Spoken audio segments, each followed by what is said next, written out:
Hey guys, what's up? I'm here to give you guys a recap on a new episode of Dr. Stone on Season 2, which is on Episode 4, or you could call it Episode 28 of the overall total number of episodes. 24 episodes in Season 1, and we're on the 4th episode of Season 2. Anyways, this episode right here was actually pretty nice, and it looks like to me, we got to know one character that looks a little, suspicious in a way. Or should I say, could be, two-faced coin depending on the situation, whatever the case may be. I'll get to that just a moment, so if anything else, let's just get this started. We have to it that Nikki ends up talking to Gen and Senku about the situation, about how to fool everybody, but unfortunately, there's one issue and one problem ahead, and that is like, Tsukasa's man grabbing a couple people on his side. Not to mention Ukyo, which apparently he has worked as a sonar man from what I understand in this episode, or should I say a guy who always listens to things into the ocean or somewhere in the distance, and through machine and technology. His hearing is so great that even though if he hears it a couple times, he will know something is up or something is strange, and then, tricking everybody is not going to be your simple cup of tea, etc., etc., etc. And we have to it that Senku and Gen realizes they have to think of something else. While Taiju thinks that we don't have to play the same thing over and over again, Nikki calls him an idiot in a certain way, but not in a way to beat him, but understand his simple-mindedness, As for Chrome, he decides to be the big distraction so Magma could escape, Even though Magma doesn't want to, leave him, he had no other option. I mean, either he does something stupid and he gets caught or something else, And, Chrome ends up waving, the white flag saying, okay, I get it, let me go, or I give up. And, Ukyo, this guy, he has been missing his shots on purpose. I'm pretty sure any of us realize, any enemy who's really has another enemy in the territory, they'll say this. For example, if they really want to kill you, they would have done so already. And I'm pretty sure Ukyo, the Mr. Super good hearing kind of guy, would know that if he wanted to, he could kill them. We all know that. But Ukyo decides to take him in as a hostage, and even though he tied up Chrome, he decides to let the ropes go, that aside. Then we go to a scene where, that Chrome ends up being introduced to Tsukasa and everything, so that looks like bad news. Magma comes back to the village and gives them bad news about Chrome's capture.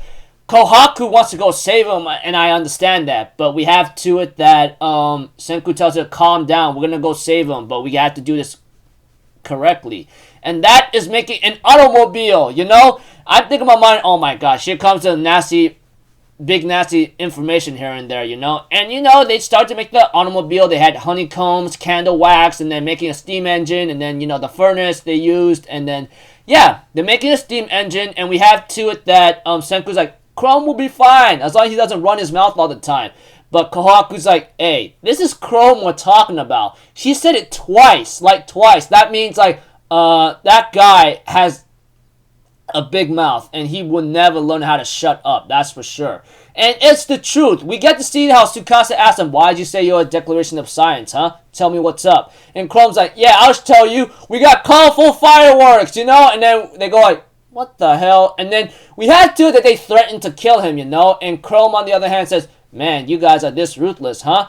And Tsukasa's like, hey, when you said that I was against science, when I was against science, that's not exactly true. Let me tell you the truth, okay?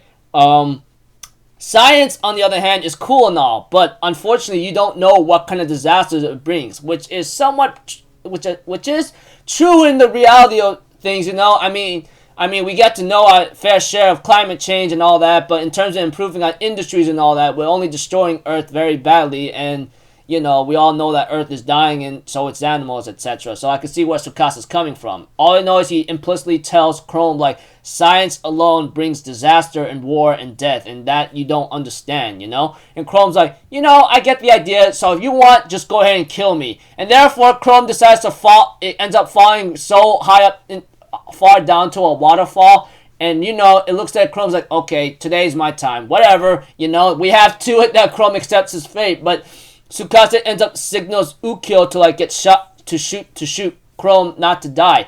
And we had to, Tsukasa ends up throwing a giant log at Chrome, underneath Chrome, so he doesn't fall. And therefore, he decides to ask Ukyo, like, hey, man, do you know what's going on here and there? What's he doing? And Ukyo ends up looking like he lied about the situation by saying, hey, I think he's just after nitric acid whatsoever, you know? And Chrome realizes, dude, you could have told the truth, but what's with this guy? Is he on our side, or what's he planning, you know? That kind of thing. And we see at the end of the episode that Senku and the others created their steam engine, you know? I thought that was pretty cool alone, and I'm like, oh, well done. I'm looking forward to, like, next episode, which is called Steam Gorilla. So, I don't know if it's Kohaku's gonna be involved, but one thing for sure, it's pretty hilarious in a certain way how it went about. But as for Chrome, it looks like Tsukasa doesn't kill Chrome and decides to maybe take him hostage or something. Maybe same that goes with Taiju and freaking, like, Yuzuriha, you know?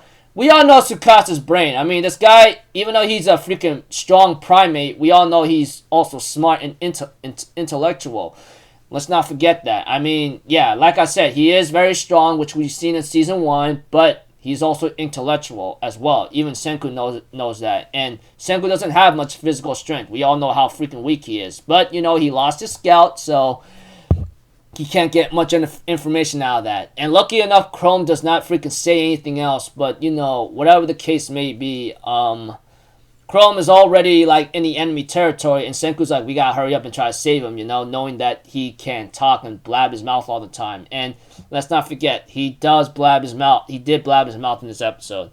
But, you know, Senku and the Science Kingdom made a steam engine, and they're trying to make their automobile, you know. Hopefully that works out. But we'll have to see how this goes about in the future. So, yeah. I'm looking forward to next episode called Steam Gorilla. And, yeah, we're about to almost go halfway point of the next week on Dr. Stone, you know. I mean, from what I researched and looked at, there's only 11 episodes. And we're going to our 5th one next week. So, we're already at the halfway point, guys, and it's going to be over. So, I don't know how this is going to play out for our buddies, but one thing for sure, they're going to have a long, hard time. So, until then, people, I'll see you guys in the next video. I'm off Zittle. Have a good day, and I'll see you guys next time, alright? Peace out. Bye-bye. Toot-toot-toot.